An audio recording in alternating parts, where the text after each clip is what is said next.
the one thing we want to address with you what potential investors want to know about your IP, and this comes up a lot. And you'll see there's some basic IP due diligence questions here. The list is a lot longer, but these are sort of a select few and really canvas properly what you should be looking out for.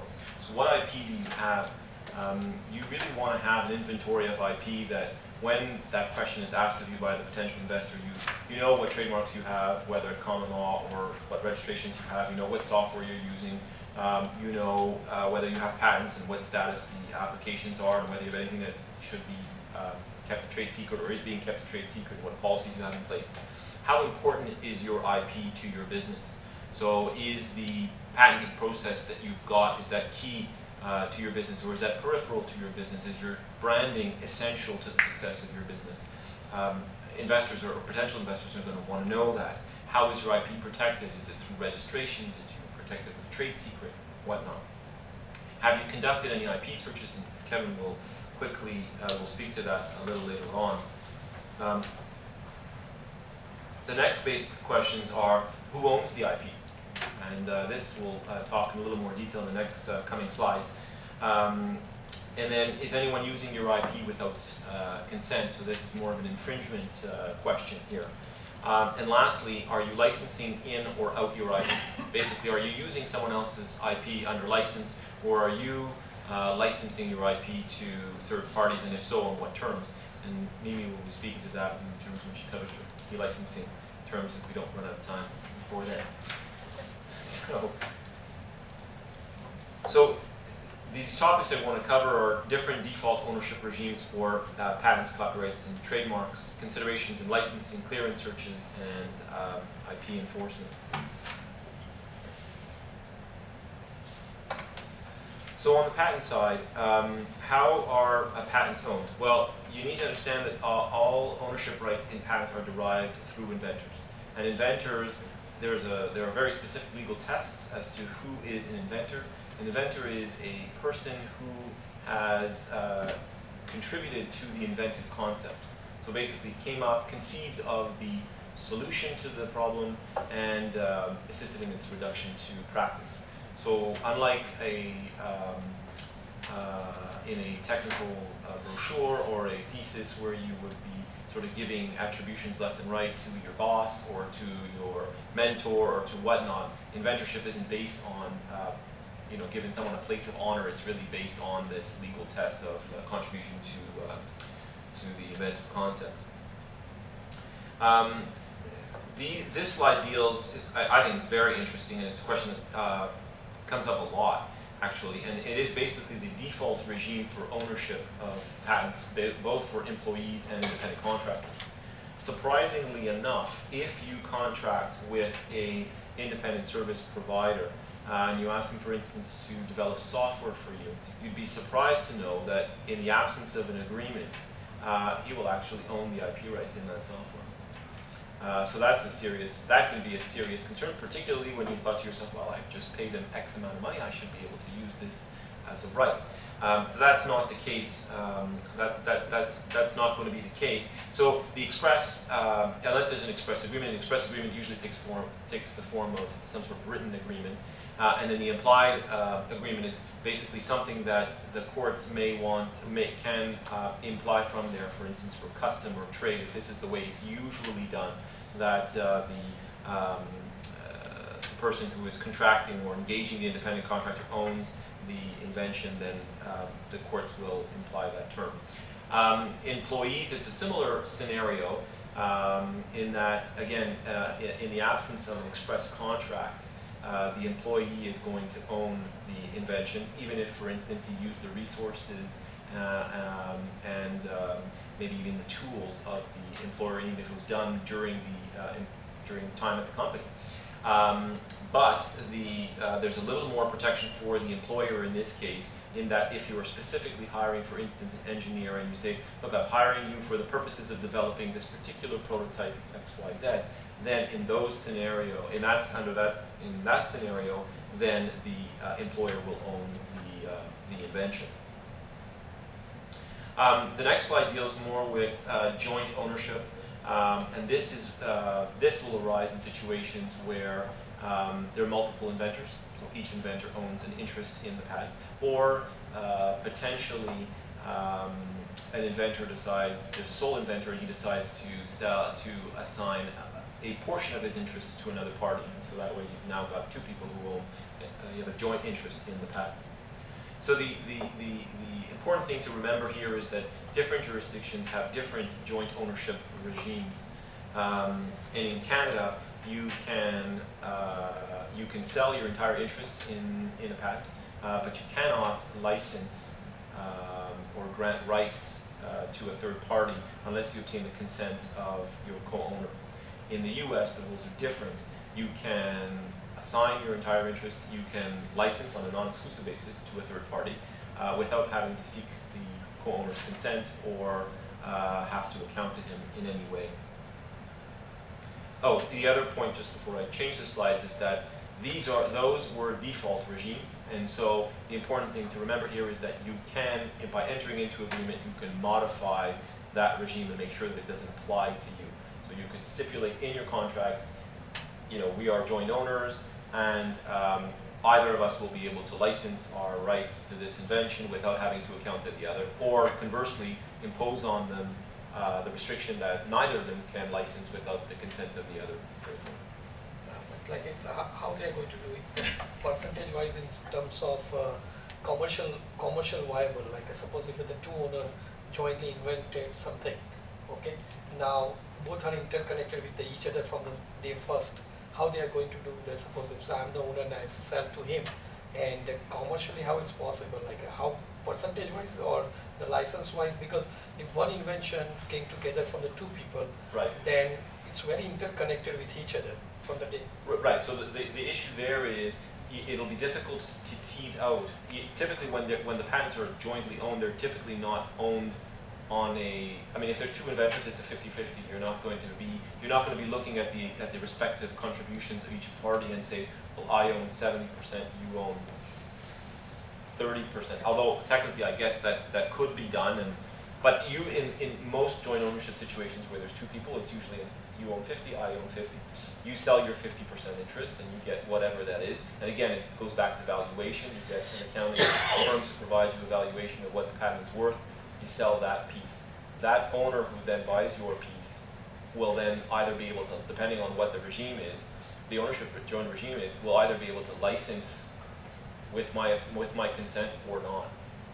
So yeah, so the point, and I'm going to make this point a little later inside, I might as well make it now, but you have to be mindful if you are going to go into a joint ownership situation that it cuts both ways. If you put restrictions on licensing, then they will prevent you from being able to extract revenue from licensing.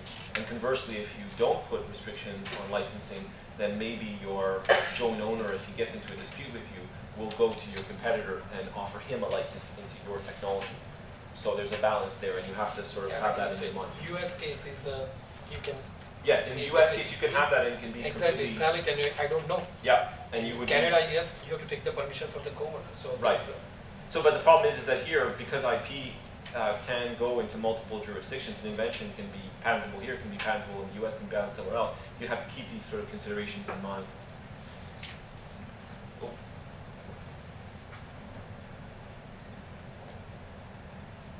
So now we're on ownership of copyright. And so the general rule in Canada is that the author of the work is the first owner of copyright. The exception is if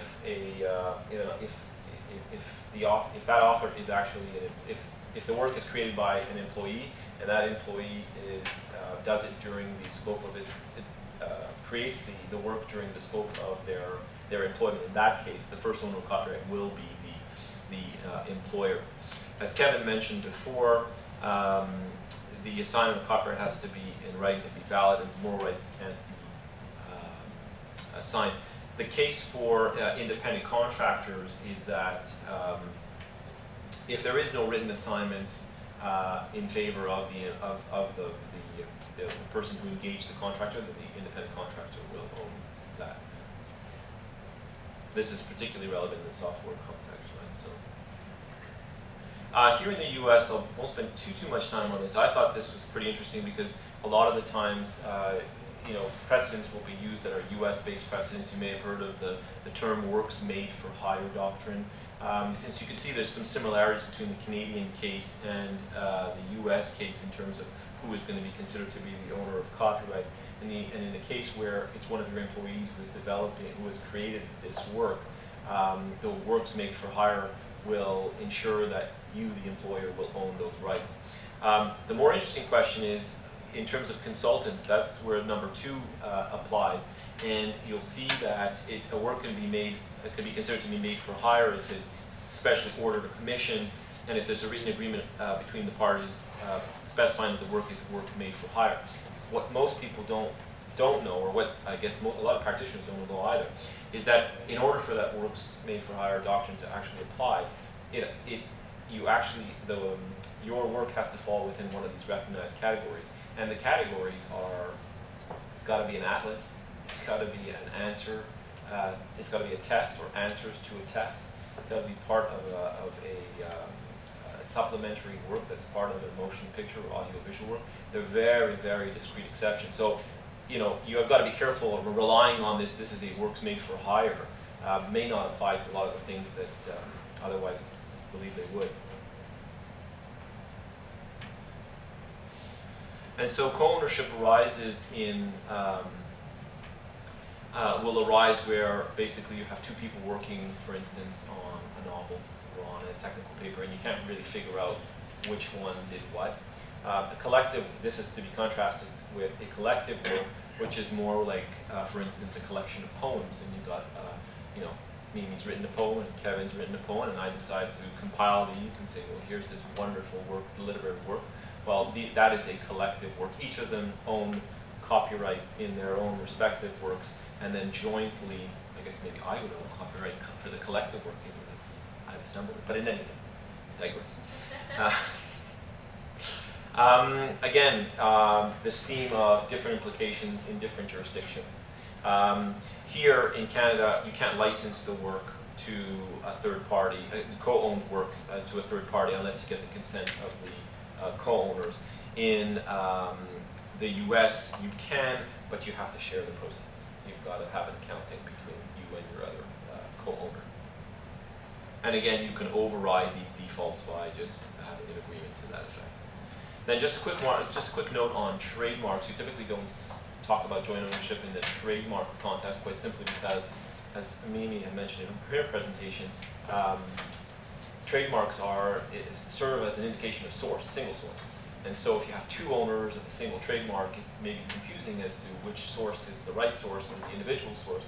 And so the Canadian Intellectual Property Office will not accept applications for registration where there are joint applicants. That being said, you could have one entity that applies for the trademark, and that entity could be a joint venture or a partnership where there are multiple people who own interests in that joint venture or are partners of that partnership. And that's how that is overcome.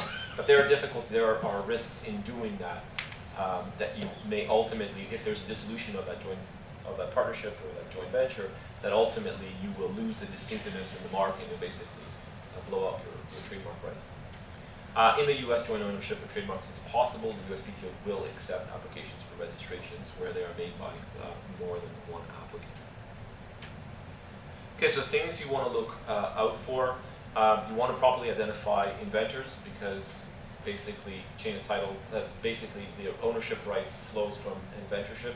And so if you are missing an inventor or if you have improper inventors, you may either have a defective chain of title or an incomplete chain of title. Other things you want to consider is if you are going to enter in the context of an R&D agreement, or maybe you want to partner up with some other company or some other person and say, okay, well, I want to work together to develop a prototype for X or some invention, and you think, you know what, the fairest thing to do is for us to jointly own the invention. Well, then you've got to consider these 3 different permutations, basically, is in the context of this project, what if you individually own? What if you individually develop this IP? What if I individually develop this IP? What treatment should I get? If you own it, if you developed it independently, should you own it? Should we jointly own it? Same thing if I develop it independently, and of course, what treatment to be given to the jointly developed IP. So just so that you cover off your bases.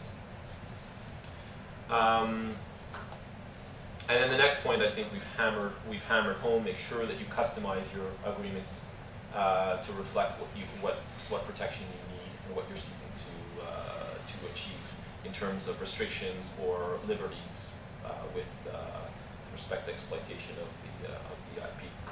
And then make sure that you record all your assignments with the appropriate IP registry offices. And with that, I'll pass it over to Mimi on licensing. Okay, I'm just going to give you a very high-level introduction to licensing and some key provisions in license agreements, because as Armand was saying, particularly with license agreements, they're really customized based on the parties' needs, the relationship between the parties, the nature of the IP, the scope, the business plan that you have in mind. And so you're not going to see boilerplate language that you can just drop into whatever license agreement you have. But stepping back for a second is what is a license? A license is a grant of permission to use certain rights from one party to another. So another party, for instance, if they own a trademark, they can license you to use a trademark. And it can be more than one type of IP. So you can license the intellectual property. So as Kevin said, there can be copyright and trademark, patents and industrial designs in one type of product or service, and you're going to put together a license agreement to pay for that license from one party to another. So you've got lots of different types of license agreements. They might be called slightly different things. So for trademark, copyright, and patent licenses, technology, trade secret, know-how, and software licenses, advertising and sponsorship agreements, research and R&D agreements, which Armand just touched on, and joint venture agreements, outsourcing agreements, and cross-licenses. So the key provisions I'm going to be discussing can apply to all these different types of licensing agreements. So the first thing you're going to be concerned about is the grant of rights. So what is the subject matter of the license? Is it a patent technology? Is it software? Is it trade secrets, trademarks? Does it comprise more than one of those types of IP? Is it going to be the right to use, manufacture, sell, offer for sale? What is the scope of this grant of right? Also, what is the nature of the right? Is it sole, exclusive, or non-exclusive? For instance, I can give you an exclusive license in a particular territory, so which I think will come up right down below there on the slide. So I can give you an exclusive license, you being the only licensee that can use it in the territory. I can give you also a non-exclusive license, which means I can license that same thing to another party. There are field of use restrictions, which would apply for patent technologies. So it's a certain set of rights that's only within one specified field. And you also can have territorial scope. So Canada, US, or you can give a worldwide license. Also, provisions you want to be concerned about is whether or not the licensee has a right to sub-license or assign that license to another individual or company. Royalty payments, very important when it comes to IP. How are you going to structure those royalty payments? Is it going to be a lump sum payment? Is it going to be tied to your net sales of products? Is it going to be based on the number of units you sell in one given year over a 2-year span? Tiered payments, and will there be a minimum royalty payment? So no matter what happens, you have to meet a minimum royalty, but then you can also have a percentage of net sales of products. Maintenance and renewal refers to maintaining the IP rights that you're granting. So renewal fees, registration, the cost of maintaining it. So if a trademark comes up in 15 years, is it the licensor or the licensee that's going to pay that renewal fee? Also maintaining the IP, so prosecuting and defending that IP, maintaining the goodwill in it. When someone infringes on that trademark or copyright or patent that you have, who's going to be responsible for prosecuting or defending it, and who's going to pay the costs associated with that. Those are certain things that you need to set out and think forward thinking. Developed IP. This one's tricky. So two companies can come in and each has their own set of IP, but together, let's say you're entering into a co-ownership agreement, you're going to have some developed IP along the way. So you really need to carve out a space for that developed IP between the two parties. Is it going to apply to, for instance, improvements on technology? So you have, or a game, let's say even a board game, and then you have spin-off lines, expansion sets or extension sets like Settlers of Catan, and then the expansion game, if anyone's played that game. Also, if the licensee is going to own the developed IP, will there be a grant back to the licensor? Quality control. This is something particularly related to trademarks, for instance, to ensure that the licensee is going to use the trademark in a certain way that's going to preserve the quality attached to and the goodwill associated with the trademark. So oftentimes you'll have an entire schedule setting out standards about the level of quality, industry standards, government, quality assurance, those types of things. Again, all of this is for preservation and enhancements of goodwill attaching to the IP. Term and termination, obviously very important. If you're, how can someone terminate? Is it a fixed term? Is it 5 or 10 years? Is it indefinite? Is it based on tied to the specific IP when the patent expires after 20 years? Those sorts of things you need to be specifying. Also, is it automatically renewable after a certain time? Is there other considerations based on when that term ends? Termination clauses are sticky too when you're negotiating them. Termination for breach. If a company goes bankrupt, those types of things, you're going to set out the breach obligations. If one party's in breach of the other, can they walk away? Is it just one-sided? Do both parties have that opportunity? Those types of things.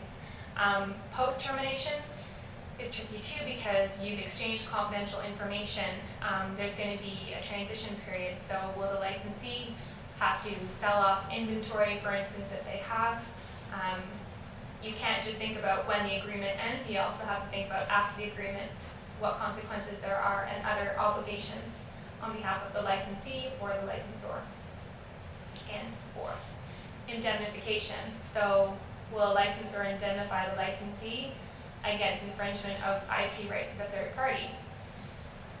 Other contractual issues is infringement. So does the licensor have the discretion to bring a proceeding if someone else is infringing the IP, or based on the use by the licensee, infringement arises?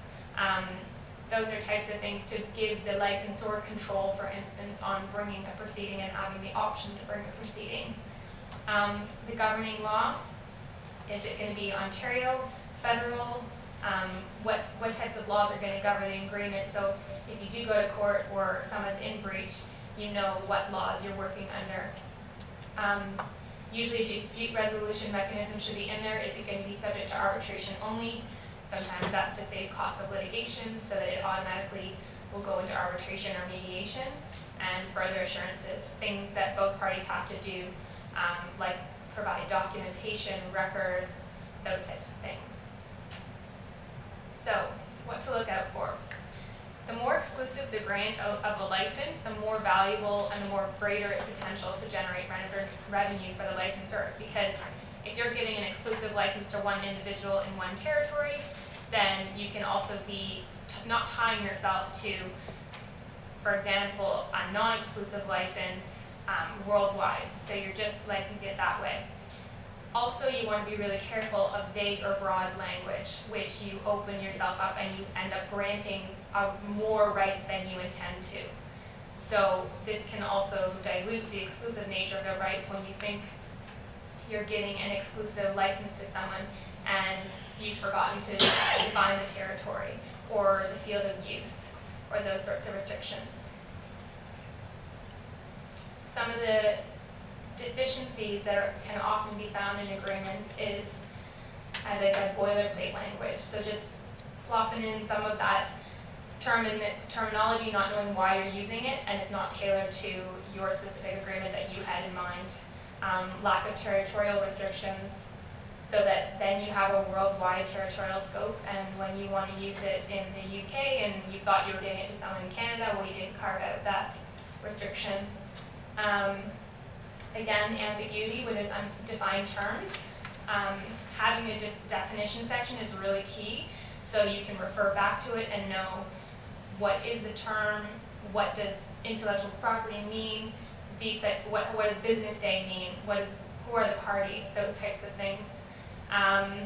And lack of restrictions on the licensee or the licensee's ability to sublicense those rights without a provision like that. And if it was vague, you think you're giving just a license to one individual, and then they go on and they can sublicense to someone else, and someone else is using it.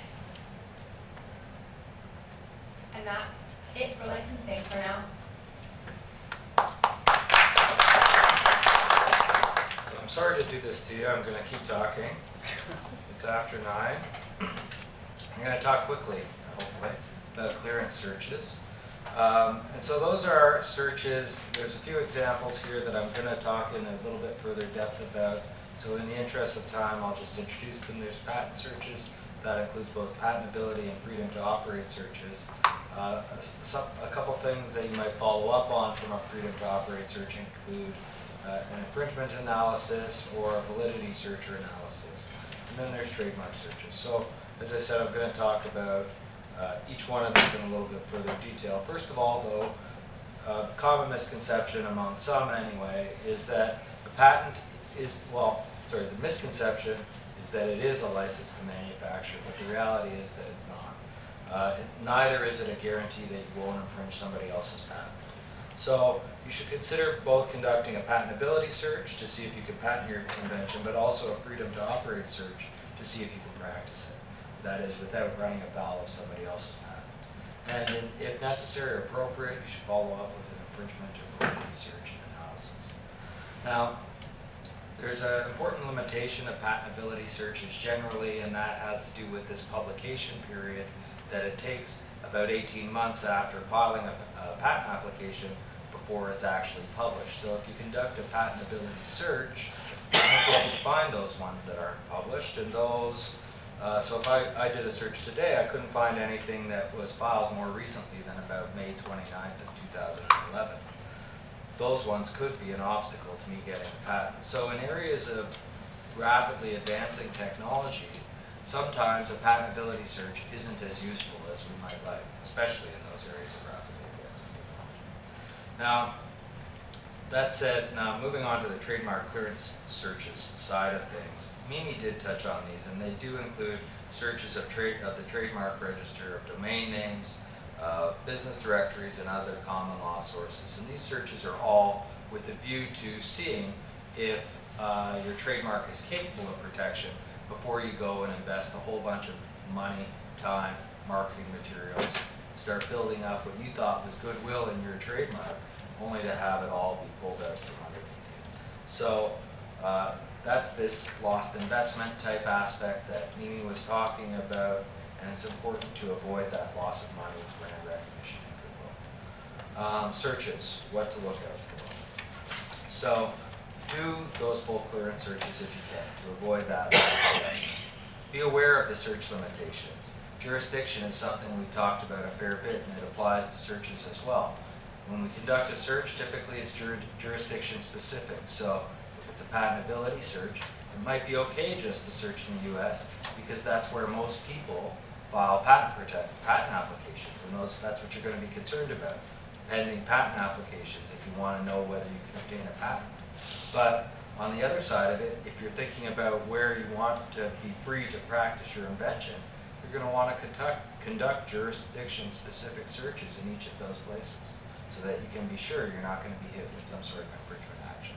And that really does bring me to this point, which is you might be infringing someone else's IP, even if you have an IP registration. And so that then is also a transition into the enforcement side of things. And it's important to know that it's not the state that's going to be enforcing your IP registration against somebody else. In fact, it's the IP holder that's responsible for that.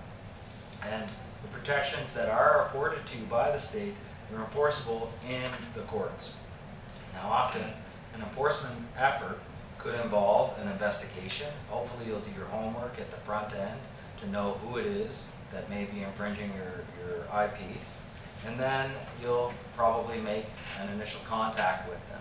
When you do that, there's any number of different forms that could take. Hopefully it doesn't involve violence. I'm just joking. But no. So you want to have preliminary correspondence to them, and usually that can, it could be a cease and desist letter, or it could be an invitation for them to take a license. In some cases, though, it's commencement of a court action. That may be the first notice you ever gave them. And what you could do as well, and you may not even give them any notice of this, in some situations it may be possible for you to show up with basically an officer of the court at your side to seize a bunch of their goods, which may be infringing. That may be the first step, it may be something you do later on. In any event, hopefully it will lead you to the negotiating table and to some resolution. And that resolution can be by way of a court judgment, it can be by settlement agreement or licensing. This is a quick question. A lot of startups don't have that much funds. They're not even generating revenue. A lot of the money's tied up and spoken for. So what do you, a lot of this, cease and desist letter usually goes to a lawyer, you gotta pay the lawyer. There's a lot of stuff that will cost extra money that might not be there. So what do you suggest to enforce your IP? Yeah, no, well, what you want to do is you definitely want to prioritize the things you have to do now versus the things you could put off until a little bit later when hopefully you'll have the money, let's say. Now, on the trademark side of things, you really do have to police your mark, because if you don't, and you allow other people to go out there and start using your trademark, they're diminishing or diluting the value of your goodwill, and so you really have to go after those people. And so whether it is, let's say, by a cease and desist letter that you get a lawyer to send on your behalf, hopefully, or you might have to, if costs are tight, then I would suggest you do what you can to go after them yourself. But again, not including violence. The only other point I'd add to that is you have to be mindful that your ability to bring an action, as soon as you become aware of the infringement, there's sort of a minimum amount of, there's a certain amount of time within which you have to bring the action, or you're barred from doing that. So the time starts to run. Like on a patent case, it'd be 6 years from, you can't claim damages for a infringement that's happened more than 6 years ago. On the trademark side, I guess, it's on it's by the ordinary statute of limitations. Yeah, which is 2 years in Ontario. So From the date you discovered. now another thing you could do, I've heard of people doing this, I don't advise it, but you might consider doing it, is to send them a letter that grants them a license. You're granting them a license to use your trademark, and then later you can revoke that. I mean, that would be a way to keep the clock from... So you send them a letter saying that you can use my license? I understand that you're using my trademark. I hereby grant you a license. I am going to be attending from time to time to ensure you're keeping up with my quality. But please note, I may revoke this license at any time. it's not a good idea. It's not but approach we're suggesting. yeah, It's just something that I've happens. heard of it being done. It's very tricky. Yeah. So there's that. Like I said, I'm not suggesting. So on the patent enforcement side, the people that you would be going after would be, let's say, those who are selling, using, manufacturing, or practicing an invention that's protected by the claims of the patent. And that preliminary correspondence, or I should have that point out, that preliminary correspondence that you send to somebody on the patent side is typically not a cease and desist letter.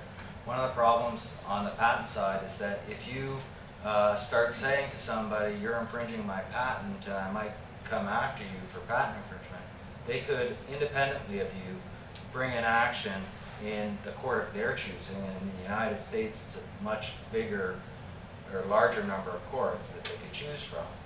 And so they could bring, let's say, an action in Los Angeles court to invalidate your patent. And at that stage, you're going to have to appear in a Los Angeles court with all of the costs that are, extra costs that are associated with that to defend your patent. And so a better course of action at the outset, at least on the patent side, is to say, maybe you want to consider contacting me about a license. It's not exactly saying I'm going to grant you one, but you might want to consider what my terms are first, and invite them to contact you if that's the case. So that's on the patent side. On the trademark side, again, it's against those parties that are selling or distributing or advertising goods that are likely confusing with those of your own. And as I said, it's important to police the marketplace and promptly stop that unlicensed use on the trademark side. The risk is that you'll lose your trademark rights. And in that case, typically the initial correspondence that we'd advise is not granting them a license, but probably sending them a cease and desist letter. That said, I've seen some very nice cease and desist letters. There's one that you can access online. I don't know what you Google exactly, but it was the people at Jack Daniels sent was, in recent times, believed to be one of the nicest cease and desist letters you'll ever see. They sent something that was basically, we really take it as flattery that you're using our trademarks. You maybe should stop. Basically. And what part of what they were doing there, I think, really was to continue the brand, the goodwill that was associated with the brand. And I think in that case, at least the one that you can see online, it really was a case of somebody basically taking the label and putting something up in their own brand or format that was almost like a homage to the prominence of the Jack Daniels brand. Anyway, moving on. Enforcement, what to look out for. This is like basically my last slide. The rest of them from here on in are really easy. So, if possible, as I said, do your homework ahead of time on a potential infringer. For jointly owned IP, you should get all the other co-owners on board before you start to go after somebody. Oh, sorry, these are out of order. I'm going to jump to that point there instead. For jointly owned IP, get all the other co-owners on board. You'd hate to send a cease and desist letter to somebody and then find out that your co-owner granted them a license. Now, Took another advice. yes. But one of the things you should also consider is whether you can, and I've used this Latin term, ex parte, use an ex parte mechanism, which basically means you might appear at the court on your own without giving them any notice and obtain an order of the court in your favor without letting them know until you show up at their door. So that's a possibility. Now, one of the things, again, on the trademark side, it's important to promptly stop that unlicensed use. Now, as you said, and this is my last point, basically, enforcement costs can be substantial, so it's important to keep an eye on how best to resolve the matter at all times, really. And so that leads us to the conclusion. It's not the last slide. This is maybe the third last slide or something like that. This is a recap, so I'm not even going to say any of these points. That's how much order we have. The conclusion is really this, that this area of IP is a highly technical and extremely complicated area of law. But that said, IP is still absolutely necessary for every entrepreneur and startup. So there's a few simple action items, really. It's first to identify what you have and put it in context. Next is to put your best foot forward to protect it. So, you may have limited resources. We all have limited resources. It's a question of how to prioritize things. And so IP, if it's not at the top of the list, maybe it should be just ahead of food. But after that, then, one of the next things you should look at is avoiding boilerplate and all the various other pitfalls that are associated with it.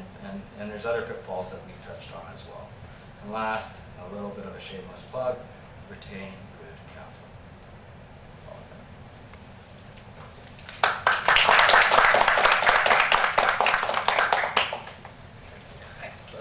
Any last questions? Great job.